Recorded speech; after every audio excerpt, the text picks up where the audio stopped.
outcries continue over the death of George Floyd. Last night, people protesting in Stop Minneapolis letting people talk you out of your power. How do we build a movement that allows us to respond to all the names that people don't know? People begin to think it's isolated. That's the problem. We're not angry enough. This is Life After the Impact, a podcast for impacted families by impacted families that focuses on what happens after the media, the lawyers, and the activists are gone. When the cameras are gone, people leave. We have to be there for each other. Impacted families are left to face the loss of a loved one to police-sponsored violence. We will focus on their continued fight for justice and how you can get involved.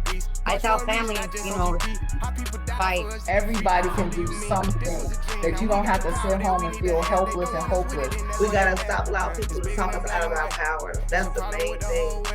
Can't change overnight, but we gotta start somewhere. Might as well go ahead, start here. One of the challenges that we realize, there's not enough consent decrees happening around the country, and most of the names people don't know. Yeah. So I think we have to go to the DOJ, enforce, and say to them, listen, one of the challenges that we realize, there's not enough consent decrees happening around the country, and most of the names people don't know. Yeah. So I think we have to go to the DOJ, enforce, and say to them, listen, we got thousands of names, and we believe these names are connected to patterns in local law enforcement that's going unchecked, and we know more individuals are going to die because of it. Because the consent decrees, again, like that happened after Rodney King, and different administrations, and the Trump administration came in and they ended them. So we really need something in place that takes the consent decrees to the next level. The community of individuals and families who hold these names near and dear have to go to the DOJ and make this a priority. And I think it also gives us the ability to begin to think and organize together, because people have to realize the gravity of what we're dealing with. We're dealing with folks being lynched in 2023. And not only are we dealing with folks being lynched, we're dealing with Black folks being lynched predominantly with no accountability, no recourse, nothing left to deal with that trauma, right? Yeah. But we need to talk about what the next level of pressure and accountability looks like, because I think we have to go beyond consent decrees as well.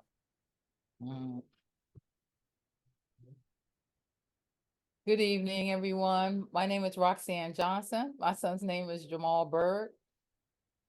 He was murdered by DC Metropolitan Police in October 1st, 2019.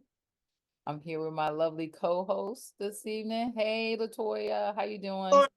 Dan, how are you? I'm well, thank you. Good to hear you guys. My name is Latoya Bitten. I am the mother of the beautiful Xavier Hill. Xavier was killed by two Virginia State officers, state troopers, should I say, January of the 9th, 2021, at the tender age of 18. Roxanne, I want you to actually do the introduction again for this week for April, if you don't mind, please. Absolutely, I don't mind. So I hope that you all have pen and paper and get your notebooks out. We got, again, in the house, we have a expert organizer, activist, April Goggins is gonna give us part 2 of fundamentals of organizing. Hey, April, how you doing this evening? You're on mute. I'm doing really good. Besides being on mute, I'm really glad to be here as usual. So thank y'all for having me back for part 2. It's so much to cover. Yeah. This is our theme for the year is education, and a part of that that education theme, we want to talk about how we organize. And so we're so happy to have you once again to come and talk to us. So we're gonna turn it over to you. Oh, okay, so let me do this famous screen sharing stuff. Real fast when you get started, you guys, as tuning in. Please be sure to share this podcast. Again, as with any podcast, we are talking about families as well, but this is super important as far as how it is related to the community also. So please be sure to share this, as well as be sure to write down notes. April, will this be available for people to have the notes after the podcast? I haven't thought about that. I don't have notes, but we'll get something out. Yeah, we'll figure something out. All right. So I am April Goggins, and I am a member of Black Lives Matter DC, and Malcolm X Grassroots DC, but I'm here as community organizer of Black Lives Matter DC. So I want to talk today about the fundamentals of organizing. This is part 2, so that we can follow up on that and give a little more structure, or some more tangible things that folks can do as they get excited about organizing their own thing. I always like to start with Ella Baker. She's one of the prolific community organizers of all time. And she says, give light and the people will find a way. Okay. So this is my definition of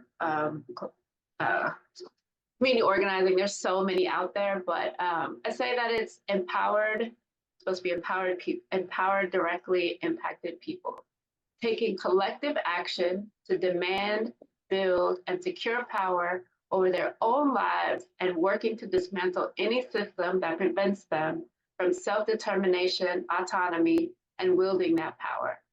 This power is built through commitment, solidarity, and building relationships. I do have Ella Baker to share a little bit of Ella Baker at a 1974 Puerto Rico Solidarity rally.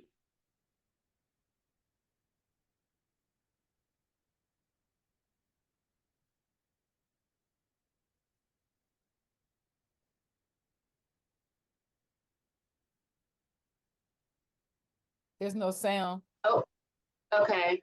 Hold on.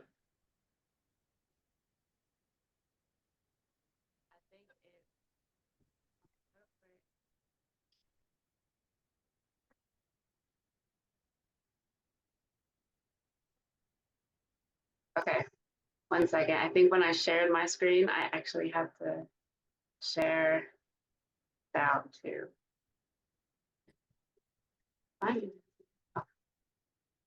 This is part of being an organizer, where things, this time it's my fault. Well, it was my fault last time too, but this is where we learn how to fix things in the middle of it. All right, things happen. They do. So, oh, share sound. There we go. All right, let us try this one. Thank you. Okay, so this outward.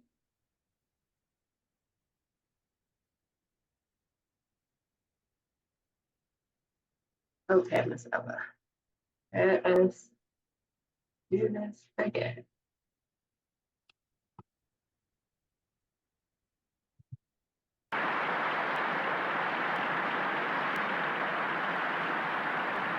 Friends, brothers, and sisters in the struggle for human dignity and freedom, I am here to represent the struggle that has gone on for 300 or more years, a struggle to be recognized as citizens in a country in which we were born. I have had about 40 or 50 years of struggle, ever since a little boy on the streets of Norfolk called me a nigger. I struck him back, and then I had to learn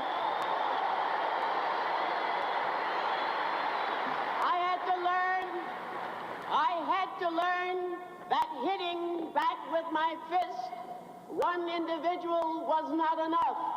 It takes organization. It takes dedication. It takes the willingness to stand by and do what has to be done when it has to be done. It can.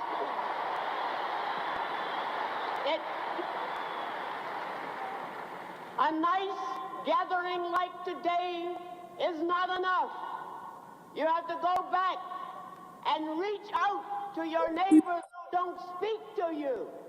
And you have to reach out to your friends who think they are making it good and get them to understand that they, as well as you and I, cannot be free in America or anywhere else where there is capitalism and imperialism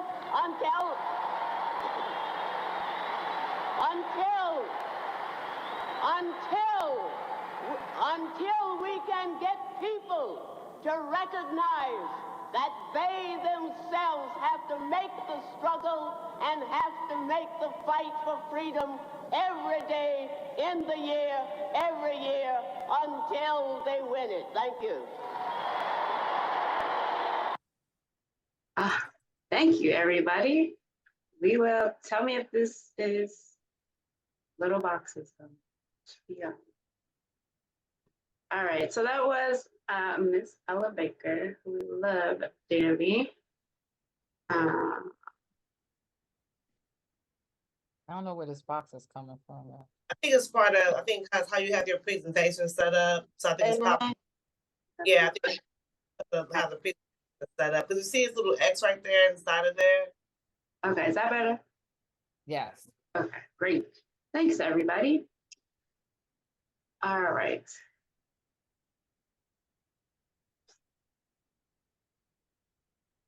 Okay. So I broke it down into 3 steps. I'm sure if you look online, you'll see all kinds of 5 and 7 and 10 steps to community organizing, but I'm gonna talk about 3, because again, I don't wanna over saturate everybody with too much information. But it's a lot, and I can't see the chat in Facebook, but if you have questions, you should drop them there. And I think the beautiful co-hosts can ask me or let me know. Yep, we'll cool. So step 1 of organizing always is to figure out who's who. Doing a community assessment is critical. It is important to be able to identify who needs to be considered as you build your campaign strategy and or action. So here's one way to look at being able to identify who those groups are. So we start with the leads, or those who are leading the organizing, and they should be directly impacted people. Again, this is community organizing. So this is about what the community needs and empowering the community to be able to define and push and fight for what material, changes they need, or policy changes, or whatever they've determined they need. And so these are the people who are ready to get active or have already been active. They're passionate. They really care about the cause and want to contribute. Remember, these are the people who are ready to go. They are ready to go. The core is folks that are interested, mostly directly impacted. These are goals of ours. And community members that will be actively involved and contributing. So this is the core. People call it the core, but more often they call it the base. This is the large group of folks who will be the volunteers, the people who will come out and do whatever organizing activities have been identified. Supporters are folks who are interested but not yet active. Supporters generally agree with your campaign. They're just folks who might not be able to contribute in the ways that that are available right now, but will if they can find a place, and time to plug in. Another thing to look at in your community assessment is to look and see who else is doing similar work. Now, in some organizing circles, they call these people competitors. I don't. I believe that it's going to take all of us to get all of us free. So in looking at others doing similar work, we should be looking at folks as possible collaborators, not competitors. Because chances are the people that we work with, organize with, the way we organize and where, maybe just different enough that we're actually building to an already growing movement, right? I was telling, some of you guys know Nini. I was telling Nini that, hey, it's okay for us to focus on the things that we want to focus on. The flame, the world is on fire. So what are the flames we want to try to put out? So if everybody is putting out flames, different flames, eventually we're all working on the entire fire, putting it out, right? Yeah, it is fine for multiple people. I mean, these issues are huge and far reaching and reach a lot of people. But then there is, yep, go ahead. I want to say too, I kind of like the analogy how people will say all the time, when you go into the grocery store, you go into the bread aisle, there are like there's like tons of breads there, right? Doesn't mean that like there's enough room for everybody to get something done or whatever. So I think you're kind of saying, find that strong piece that you have there and still utilize those tools so we can all still work together. Is that right? Right, absolutely. Yes. So then there is the opposition, though. We need to be clear that these folks are the ops. They are the people who are pushing the narratives, campaigns, policies, or whatever that may be reversing, blocking the change that we want. So the opposition is the problem. They've either created or are perpetuating whatever is getting in the way of our liberation, freedom, autonomy, self-determination, whatever it is. They are the problem.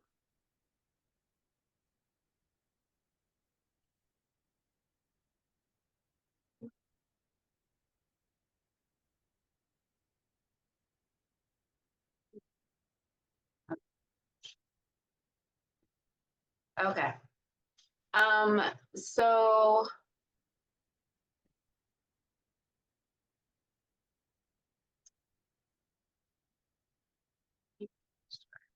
okay, so we went too far. All right, so the second thing we need to look at is what are the people saying? Organizers need to take the time and be intentional about reaching out to directly impacted people to listen and learn about the community and the issues that they are facing first, right? Like we can think that we know exactly what the problem is. We can think we know exactly what to do, but there has to be a large enough group that we hear from that we are really making decisions that are going to be impactful and long lasting and able to reach the largest amount of people. And so there are, to remember that we're getting this information from folks and not necessarily gathering it to harvest it. It's not like a university, come in, take all the information from the community and write a book that you get $1 million off of. This is really about listening to folks, right? To share so that we can use what they say. This is real information to guide the strategy, our tactics, how we move forward. And there's a whole lot of tools that you can use to do this. One is to meet in person. One thing you'll learn about community organizing is like the number one pillar, the foundation is building relationships. And we know that building relationships takes time, intention, you nurture relationships, you stay involved, stay communicated, communicating with folks. So just saying, hey, let's meet in person is really, it's a really intimate but nice way to connect, right? You can be in the same space, you can see folks' facial expressions and really get a better sense of who folks are. The next is old school door knocking. Door knocking is always good, right?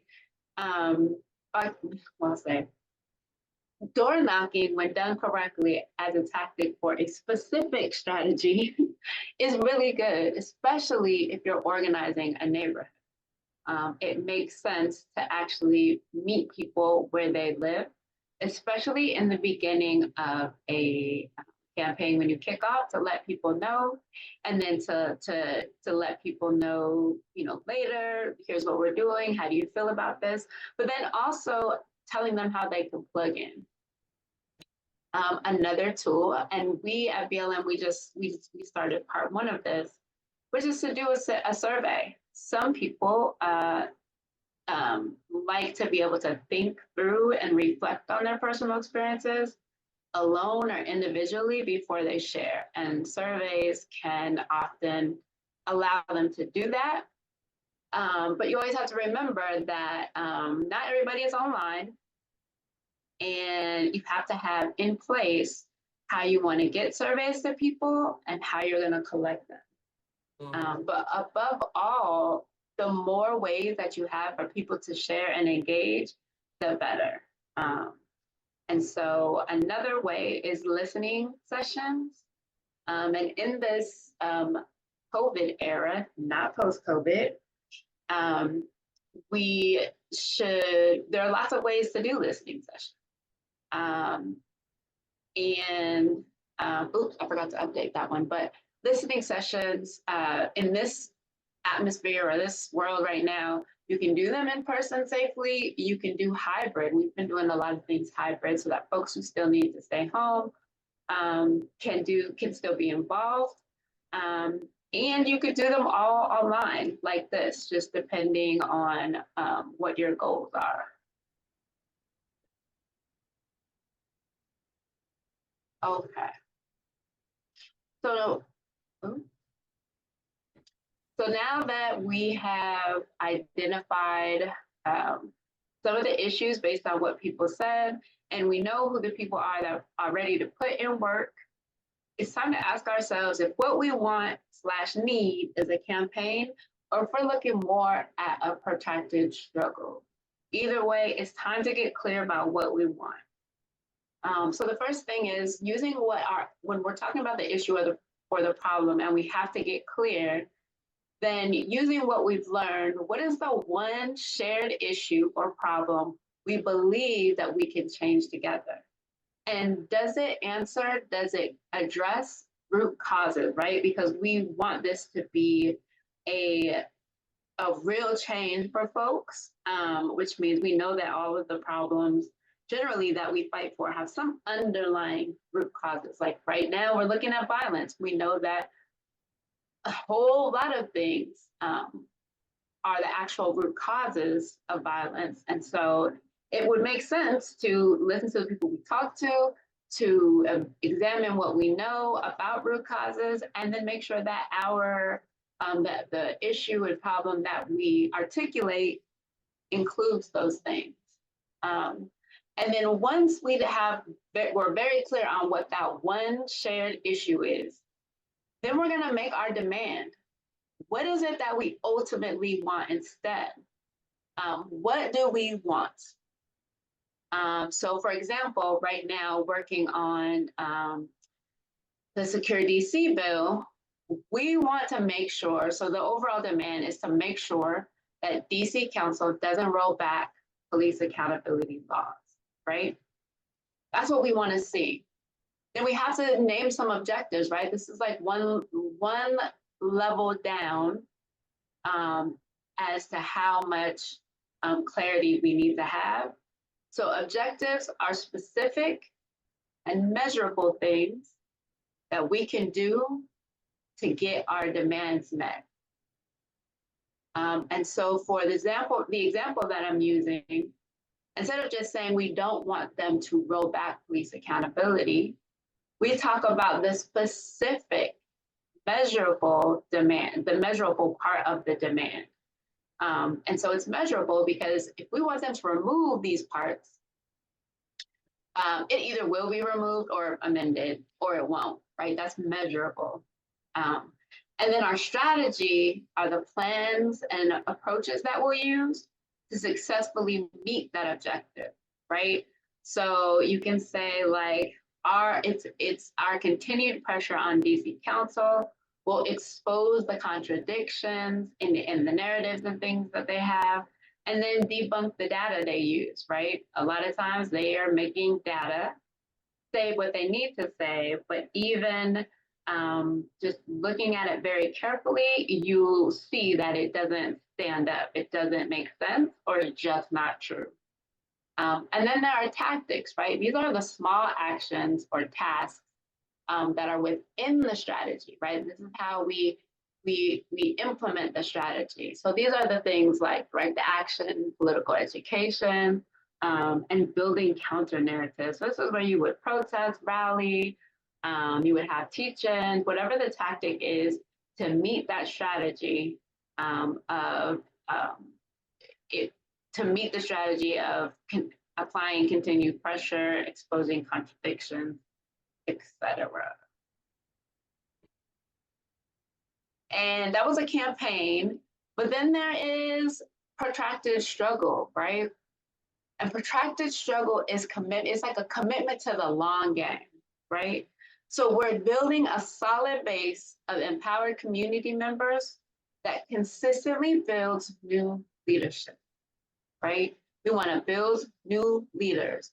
We want to skill up people so that they have the skills and they have the leadership to also create new leaders, right? So what we're building is not just a base of folks who are engaging in a campaign, but a base of people who understand fundamentally what organizing is.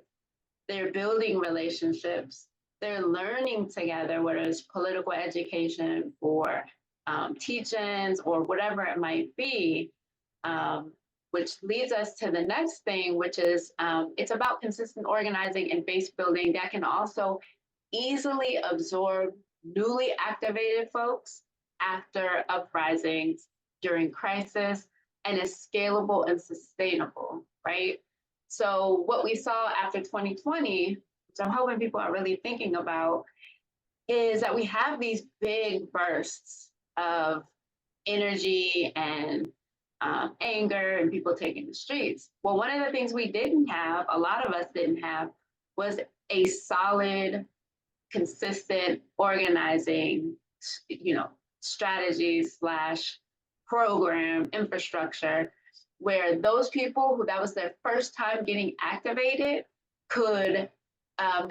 we could absorb them and get them plugged in immediately instead of the protest ending and then they don't really know, no one has said, hey, here are the different groups, find someone, find one that you feel is in alignment, where you feel important, that you're contributing, or here's how you start your own. And so by committing to the long game, we're eliminating that cycle of having to mobilize and organize a brand new base every time a crisis or political reality arises that requires an intervention, right? We know the police are gonna still kill. And I think we don't say it enough and we do a disservice when we aren't thinking about the long game, right? And I said this last time, is that it's on us to look at the root causes. And that means being able to identify the systemic things that are happening that are bigger than just that incident, right? Because otherwise, what we're doing is saying that what happened to our loved one was a one-off, right? That somehow it wasn't connected to a larger system, which just means we're going to keep having what they like to say are one-offs, right? So part of our duty to families and to their loved ones is to try to dismantle the entire system.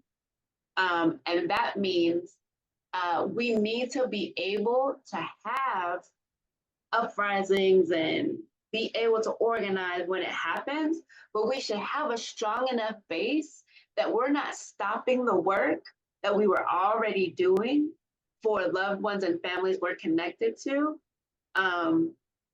because there is a new flashpoint because we don't have enough capacity or enough people. And so we want to keep the momentum going. And so that's the protracted struggle. And we do it because it's a way of life. It's not just a campaign, right? We really believe in community organizing and building community as being a path towards liberation. And so obviously I talked a lot about that because I'm really feeling like we need to really embrace the protracted struggle. And that's not to say it's not either or for campaigns, because we can do campaigns within the protracted struggle. We just need to make sure that we realize that that's an issue that arose, but that we can continue to still work on the organizing and building that we were already doing, and that this should strengthen our movement, should strengthen our organizing instead of tax it to where there's no capacity. So organizing principles, I think these are incredibly important. I said last time that I didn't know I was an organizer until somebody said it, because they use a lot of words that makes it seem, and a lot of them did, let's be real, go to school to learn a lot of these things. And so I think it's important to start by saying everyone can't be an organizer. No one is born an organizer. Organizing is a set of skills that anyone can learn. I think we need to be very clear about that, both so that folks are out there listening and it feels like it's just too much work, like it's a lot, but it's not more than anyone can do, because there's so many ways to organize and so many things to organize about. And we already organize for, and we already organize our lives every day, especially as Black folks, and especially as Black women and femmes. A lot of our lives is organizing for survival. And so it's the kind of the same thing on a larger scale. And so, yeah, we might use some of those skills that we use in the rest of our lives to be able to inform our community organizing. And so some of these principles include clarity and certainty. A lot of organizing is just making things clear and certain.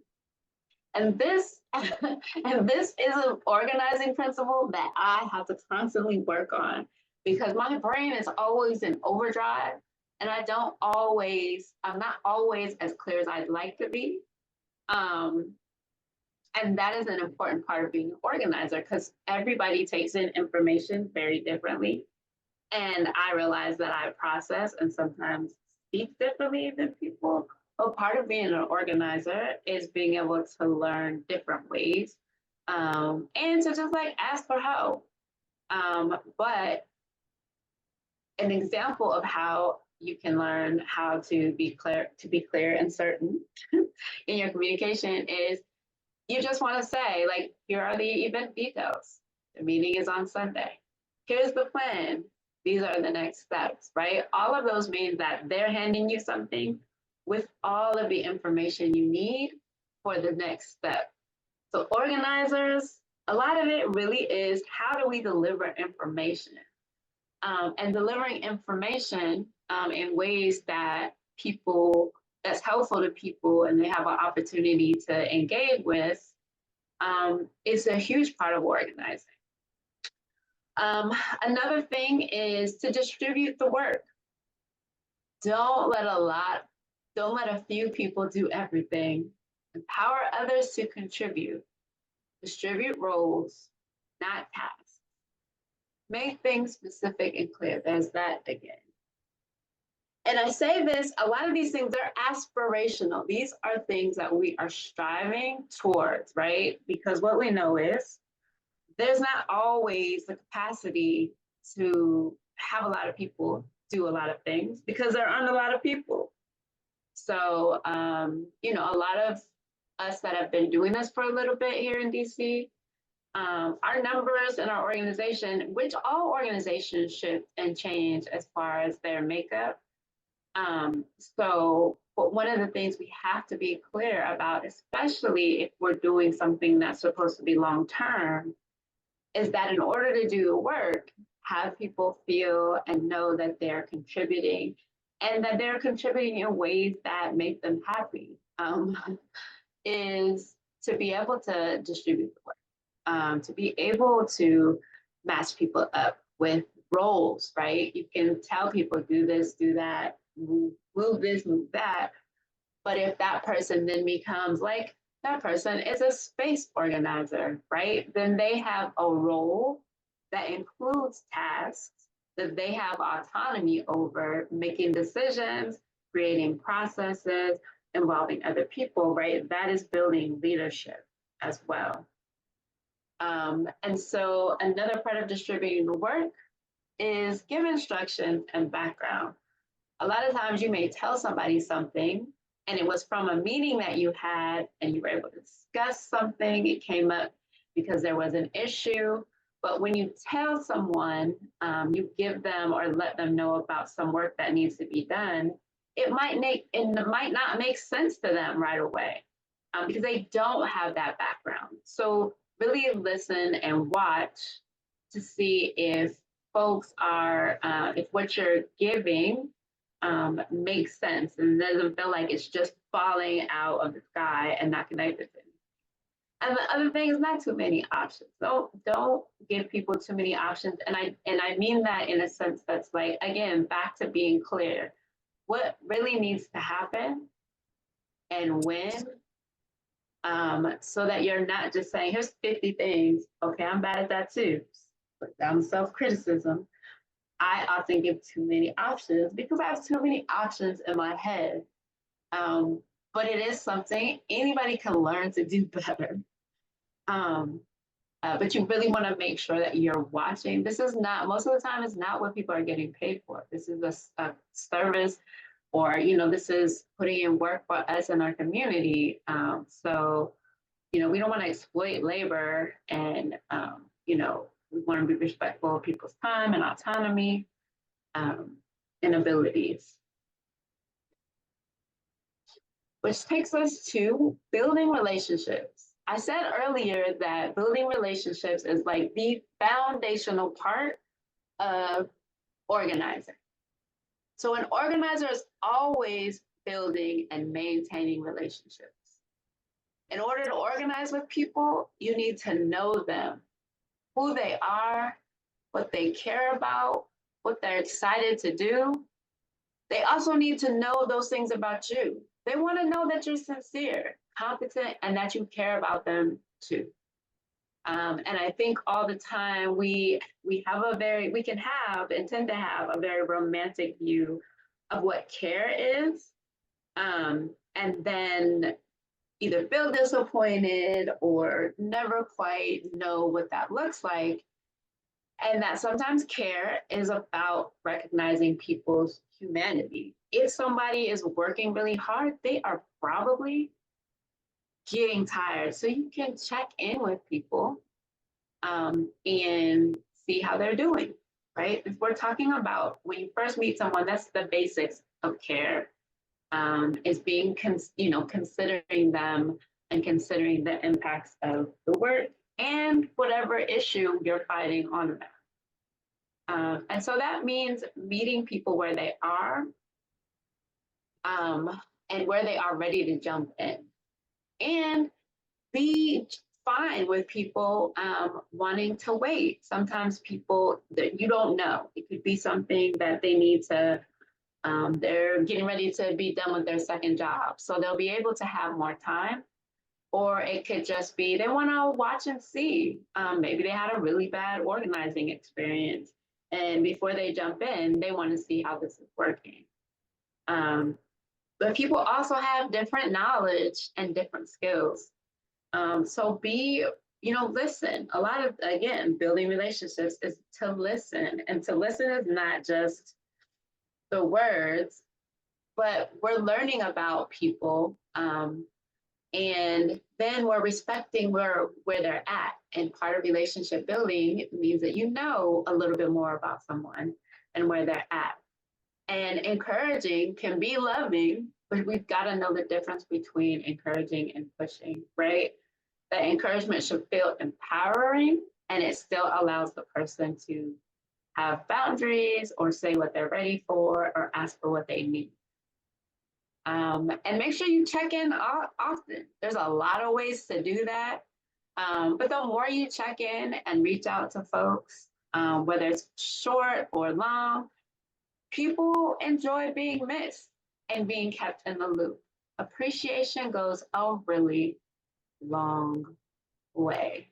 And we have to keep that like in our brains, because it's not always just when someone is having a bad, something is going on, they're tired, or there's, something that they're dealing with in life.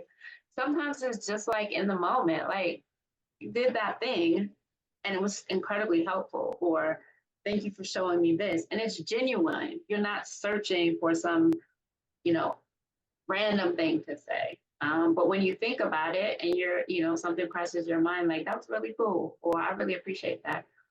You can say that. People really enjoy that. And as folks who are generally oppressed and have to deal with anti-Black racism and sexism and oppression every day, that's something that we got to remember we don't get from the world. And so part of organizing is to change that and to not replicate that same like individualism and isolation that the world brings. And remember, individually, right? Like we can reach out to groups, we can say stuff, but it really does make a difference when we're talking specifically to one person about a thing they did or that they said, or just to appreciate them as a person and how they show up. And to remember, like, we're talking about passion, not obligation. Don't guilt or shame people into tasks. Like, it's gonna backfire, it's terrible. It's not the spirit in which we are trying to build the liberation that we want. It's not liberatory. Encourage them and allow them to follow their passions and excitement. A long time ago in BLM, we used to always ask people what makes your heart sing, right? Is if you're gonna be in this work, it doesn't make sense to keep doing the thing. I mean, sometimes you're gonna do things that you hate, right? But your number one job shouldn't be the number one thing that you hate in life and are really bad at. Like, please don't have me do numbers every day. So I will be done. But if what you want to do is cultural organizing, you want to bring art to the organizing, like that is incredible. And we should be, because chances are there's other people who want to do that well. We should be encouraging that. And then generally, whatever task it is, you will find someone who is fine with doing that or wants to do it. And so we got to remember that we're reaching out to folks who are already organizing as well and ask them to join us, ask them, how they want to get involved. And follow up. We're all busy, and sometimes we just need a reminder to actually follow up through with our best intentions. This is a service, not a nuisance, right? Yeah, it's something that has to do with caring about building relationships, trust, consistency, dependability. Those are things that are important to building relationships. Remember to pace yourselves. This is me. Sometimes not everything needs to be done right away. Be realistic about capacity and set reasonable goals. Sometimes that means going back over your to-do list before you add something else. Sometimes it means prioritizing. I have a whole list of things that I want to do as an organizer, and they're on a list, and I want to do them all the time, and it feels like I need to do them, but nobody else knows I need to do them. They're not actually things that we're working on as an organization, or, the things I want to do in the future. I need to remember and continue to tell myself, like, you don't have to do that right now. You do not have to do that right now. Which brings me to the next thing is understanding the difference between urgency and emergency. I know somebody once said like your emergency might not be my emergency, right? Or your urgency might not be my emergency. So understanding that like an emergency is an unforeseen combination of things that happen that require immediate action. The urgency is something that's probably really important and needs, or we hope that it would get immediate attention, but it may not need to be done right then. And we've got to sometimes be able to know the difference, right? What does it mean? It also means being able to communicate with people like, hey, I need this tomorrow, or I don't need it till next Thursday, so that you're setting expectations, and that's part of building relationships as well. And engage the heart. Emotion is more important for motivating action than facts and figures, right? This is work of the heart, right? It's service, but it really is about us building the world that we want. And so that's something that we do. I mean, I do this work for the love of Black people. And I have to engage my heart in this. And I have to engage. Did I miss something? I heard somebody talking. Someone saying something? I'm sorry, I should have been on mute. Oh, okay. I was like, I will talk over you if I don't know. But yes, engage your heart. Be in touch with your heart, right? Like a lot of times this stuff is heartbreaking. And being engaged with your heart sometimes means being able to step back and do inventory about that. Like, am I still doing this because I love it? Is the love heartbreaking, or is it like heart building? And if it doesn't, if you can't connect with people on that kind of a level because you're too tired or too angry, sometimes I'm too angry and I have to be like, I'm not going to that protest, or I'm not doing that because I'm checking my heart. And I know that it's not, I won't be showing up in the way that I want to show up. And trust the people, and they'll become trustworthy. People respond to trust. And many people do things very differently from you, but it doesn't mean it's wrong. Like it's the whole, yeah, someone can help, you can help, but I like to do it this way. And then there's that feeling when someone else does it that you want to look and see that they do it like you would. Yeah, it's getting away from that and learning to trust people, even if it looks different, which is difficult for people like me. I am an oldest child, and I got used to doing that with my siblings all the time, or with my daughter. So it's something that I have to be conscious of. People want you to succeed, right? As an organizer, the people you work with and are organizing with, they actually want you to succeed. And because of that, they want you to succeed because it also means that they're doing well, because you're a team and on the same side. So it's not a test or a competition who can do the most, who has the most impact, who does the most stuff. It's really about, we want everybody to succeed. They want the organizers to succeed. The organizers want the folks who are becoming organizers to be successful. Yeah, and enjoy the work. That's back to like we used to say, what makes your heart sing? In a world full of drudgery and fear, we can bring playfulness and joy to social justice work. We have to. In many ways, folks say that joy is revolutionary, and it is, but we've also got to start integrating it into how we live every day. That it doesn't have to anymore be a revolutionary thought, because it is part of who we are and the community that we are building.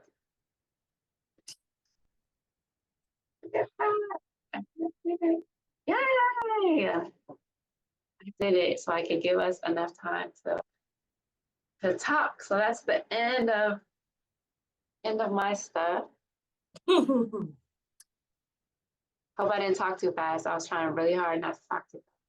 No, you're fine. Look, I was gonna say too, it kind of reminds me of so recently I've been reading about the letters in Birmingham, right?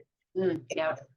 One of the 3 points, 4 points that he put in there was pretty much kind of how you put in the slide about knowing who to talk to, right? So that would be about knowing the facts of knowing who people are, whatever.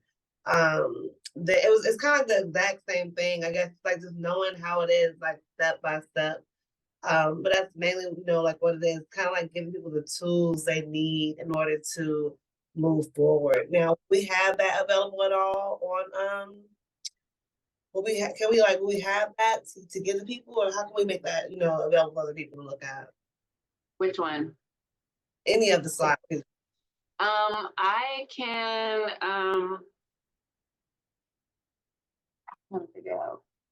I'll put it somehow in a way that you can put it on your page, on your website.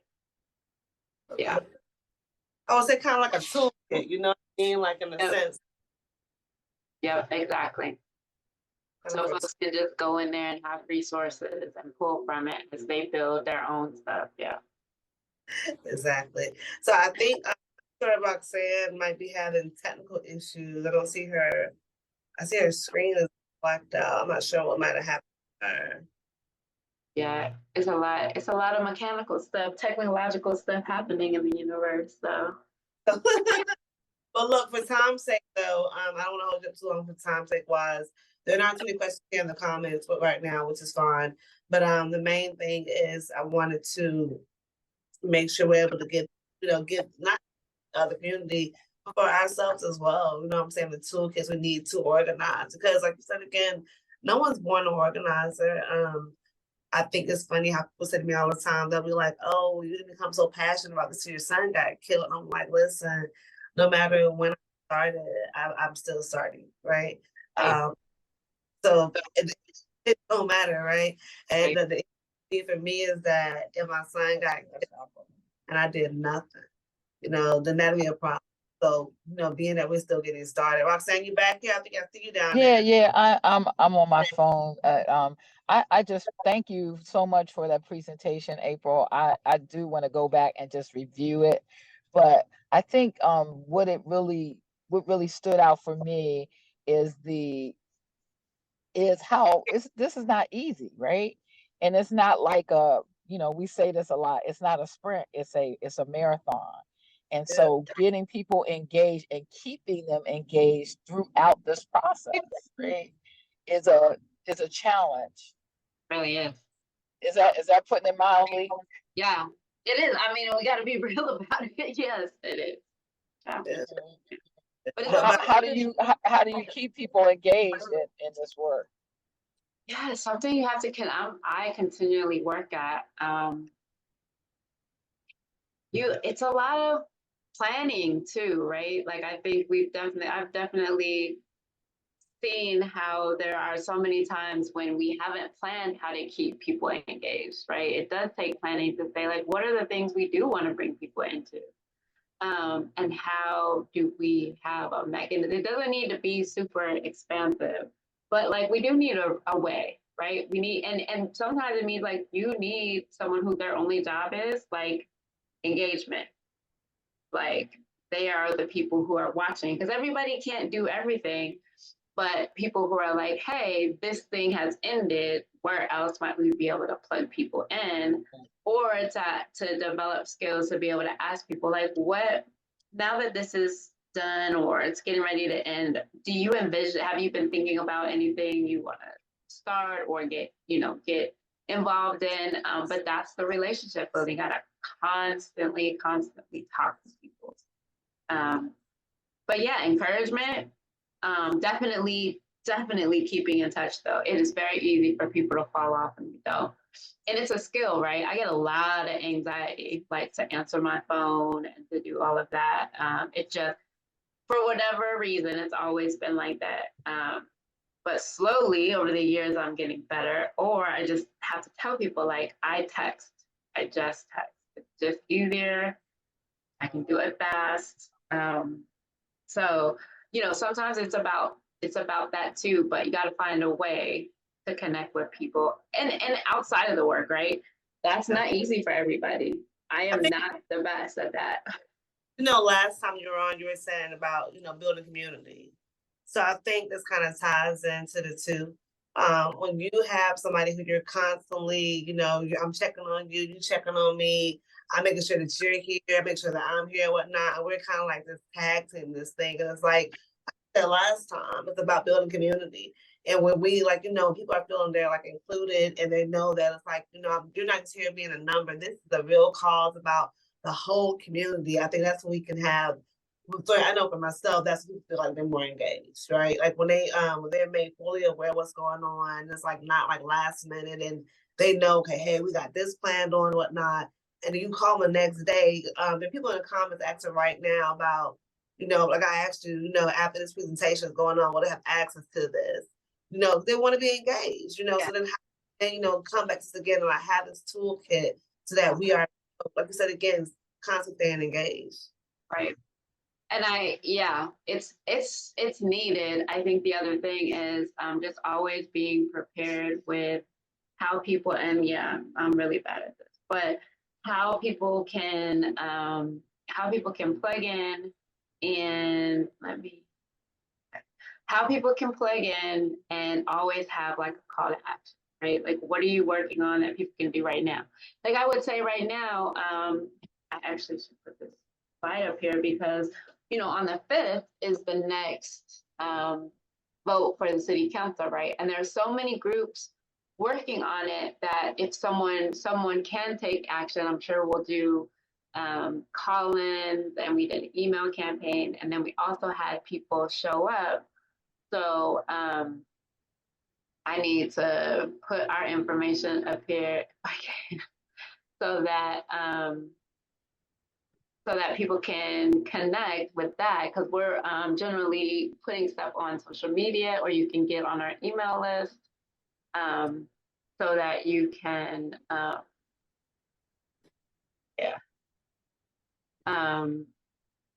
light, camera ahead. Let me go.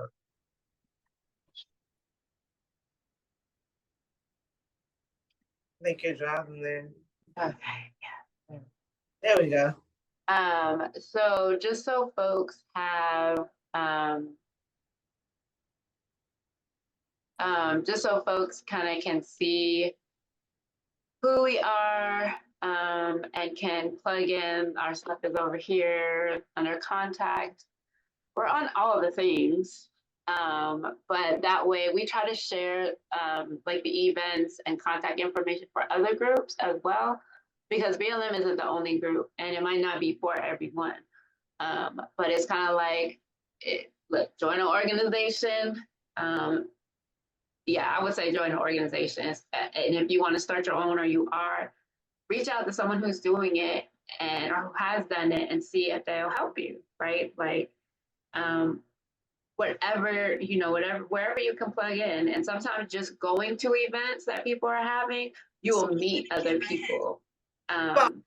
Right, you can always network at other events and whatnot, so that you can, and that's how we met someone in this organization as well. Whatnot, I think about networking and making that making sure that you can engage with people. So April, what someone put in here again, what is the date you said just now? March 5th is gonna be the second vote on the Secure DC bill, and we definitely want people to show up. There will be actions coming up. So of course I didn't put on here how to, if you email us, I can send you our how to get signed up on our listserv as well, so that you'll get the emails. Because what we did last time is there's a coalition of folks who put out like educational stuff for each day to talk about each part of the bill. And so, you know, if you're on our list, then you'll get that information.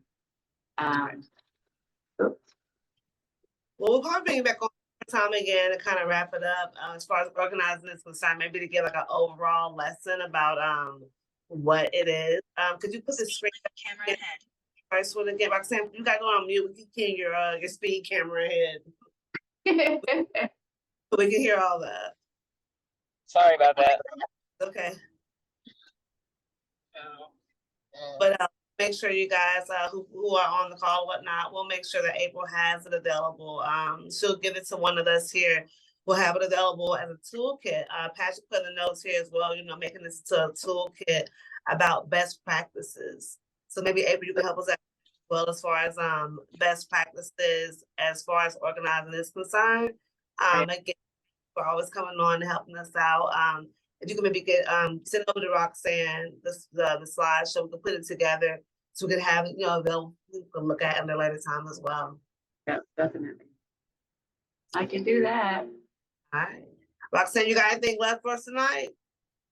I just want to thank you again, April, for presenting that.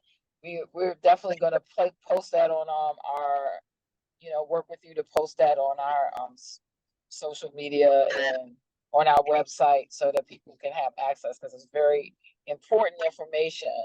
You know, it's the information that you need to build something that is solid. Right. Yes. Yeah. Yes. Yeah. Yes. And we thank you again, you all. This has been Life After the Impact. You all be sure to check our page out. Again, as you said again, don't know how to join an organization. You don't have to always write the will. Join organizations like doing the work so you can continue to get involved. You all have been Life After the Impact. We'll see you next week again for another episode. Have a good night. When we're organizing in the same way that we're building the world that we want to build, right? You don't have to agree on everything, but you have to decide what you do agree on, those points of unity. So all of our actions together have to be in alignment with the things that we have agreed on, whether that's our political stand or some strategy or tactic we decided, right? You have to understand what accountability is. Like, we throw that word around. I've had to learn it, both personal and organizational, where you have to say, who are we accountable to? Because if we're not accountable to anybody, then that's basically not answering to anybody. We haven't told people this is what we're going to do, and we're accountable to you to do that. It is not a muscle that we use naturally, right?